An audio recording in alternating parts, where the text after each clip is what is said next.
Today we have a Whirlpool Accudry dehumidifier that's no longer collecting water. So we're going to take this apart today and see if we can figure out what's wrong. Okay, the first step is to remove the back panel. So there's 5 screws, 1, 2, 3, 4, 5 here that we're going to remove. Once those 5 screws are removed, there's 2 more on either side, at the very bottom here. So we're going to just remove those 2 next. Okay, once the screws are removed, we should be able to just pull the bottom here. Pull that straight up and over. Alright, so dehumidifiers work very similar to that of a refrigerator in that you have a compressor here. And this compressor is going to constrict refrigerant vapor, and it's going to raise the pressure and then push it through this coil here. It's going to be nice and hot. And as it passes through this coil, there's a fan here. It's going to cool it down into a liquid form. And as that cools down, it's going to cool coils inside behind this vent here. And as the warm, moist air travels through this vent, it's going to hit the cools, condense, and then drop into this container below. Okay, so we're going to just turn the power on to this unit. And we can see that the fan is working correctly. That's working, but I do not hear the compressor motor. So this should feel this vibrate, so it doesn't seem to be running.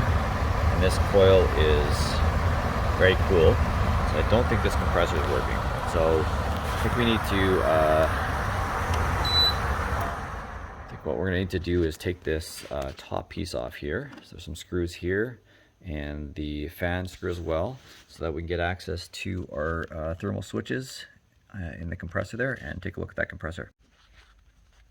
Alright, I was able to remove the top plastic piece here so I can get access to my compressor, and I had to remove a couple screws here, a few on the side, 1, 2, 3 there, a couple on the top, 1, 2, 3 there, and 4 here, and a few more on the side just underneath those wires there. Next I'm going to remove the plastic cap on top of the compressor by removing this bolt. Now that we have the cap off, I see the thermal switch right here. It's basically just an overload switch to make sure that if it overheats, that it shuts down. So we just want to make sure that we have continuity between those 2 pins there. And so we'll put a multimeter in continuity mode and test continuity. Okay, so with our multimeter in continuity mode, we got a connection. Okay, so the switch is probably okay. Okay, so the thermal switch tested okay, so I've replaced the cap and the fan assembly here. And the next most common problem would be the capacitor.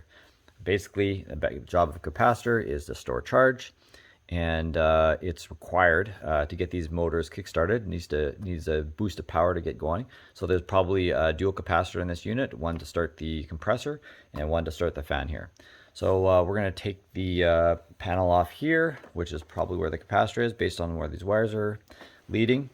And that's done with these 3 screws, one here, and one at the top.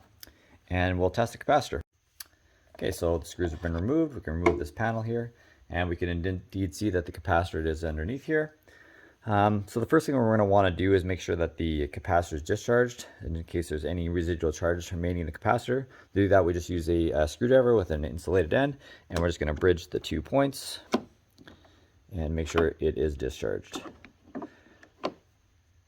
Alright, so this is a 15 microfarad capacitor rated at 270 volts. So we're just going to remove these leads here at the very top and do a quick test on it. Basically, I'm just using pliers. Remove these leads off the capacitor, and there we go, it's disconnected. Alright, so I have a multimeter that can test capacitance here. So I'm just going to quickly test capacitance, and we are indeed getting 15 microfarads. So next we're going to hook it up to an ESR meter and test the resistance. Alright, so our new cap arrived today. It's a 15 microfarad cap as well. The voltage rating is a little bit higher, but that should be fine. This one's 270 and this one is 370 for 40. The other thing is that it's a little bit longer, but it should just fit in the compartment. Alright, we have the wires connected again, so we're just going to replace the cover. Make sure that the wires come through the hole at the bottom here, and screw this back in place. Alright, so before I replace the back cover, I'm just going to plug this in and then turn it on right away I hear the compressor kick up, and I can feel it vibrating. So I feel pretty good that this dehumidifier is going to work again.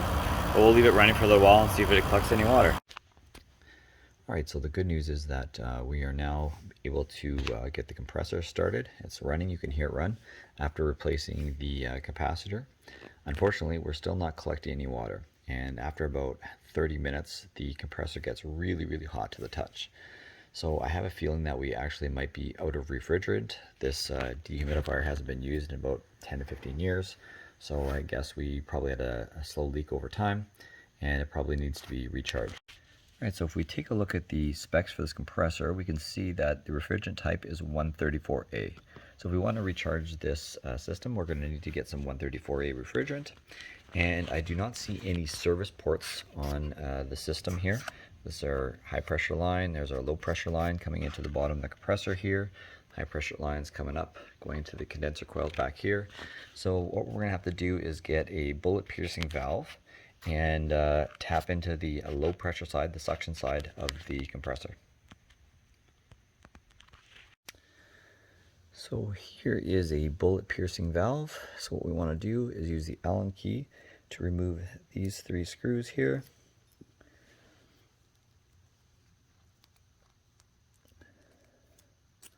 And we'll remove these 2 as well. Alright, so once the back plate is removed, we can see that the way this works is that there's a center core here with an Allen key, and as we wind it up, there's a little tiny needle that's going to poke through the pipe and give us access to recharge the system. Alright, so next I'm just going to cut a piece of this insulation from the low pressure side off so I can get my bullet valve inserted onto that pipe. Okay, so we're ready to place our valve onto the low side section here. Cut a piece away. We just want to make sure that our bullet valve is completely retracted so that there's no needle sticking out there. And then next, what we do for the back plate, there are different shims. So we want to just make sure that we get the right size shim for the pipe. So the right one. And then that's just going to go on the back of the valve plate there. And we're ready to secure it in place. We just want to tighten these 3 screws with our Allen key.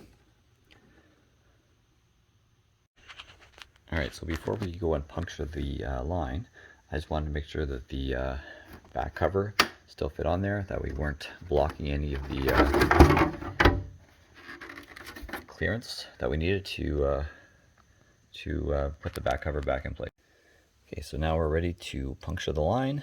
So we're just going to use our Allen key and screw that as tight as we can go. Okay, now that should have punctured the line. Next we can remove this cap here and hook up our refrigerant to the valve there, and then we'll turn this a few turns counterclockwise to open the valve up, and we can recharge the system. Bought a can of Frosty Cool, which is 134 refrigerant replacement, so it's replacement for 134A and R12, and the kit also came with a gauge and a little adapter to hook onto the bullet valve. Okay, so we want to hook up our hose to the bullet valve now, so we want to remove this cover. We'll remove the valve cover here, place our adapter onto the bullet valve, and then we can place our hose at just a pull back and snap on. Okay. Okay, so now we're going to hook the other end of the hose up to the refrigerant. Okay. Okay, so we're all ready to recharge the system. So what we're going to do is open the valve here next, and then we're going to start the compressor. And what we want to do is slowly add fuel by opening this valve here, and slowly add until we reach the blue zone here, and then back off. Alright, I'm going to do the charging in a ventilated area, so I'm doing it outside. So I'm just going to take my little Allen key, back it out a couple turns, should open the valve up. Alright, the dehumidifier is turned on, you can hear the compressor running, so we're ready to start the recharge. We're just going to gently break the seal here.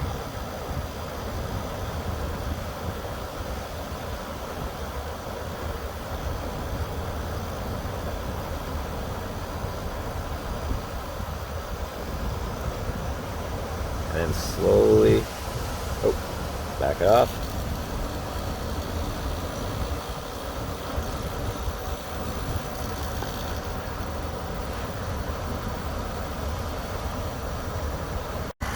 Just going to keep an eye on the pressure gauge here to make sure that we're operating the blue zone. I'm going to keep running for a little bit and add more if we need to. So we got the right pressure. We're just going to close the valve back up.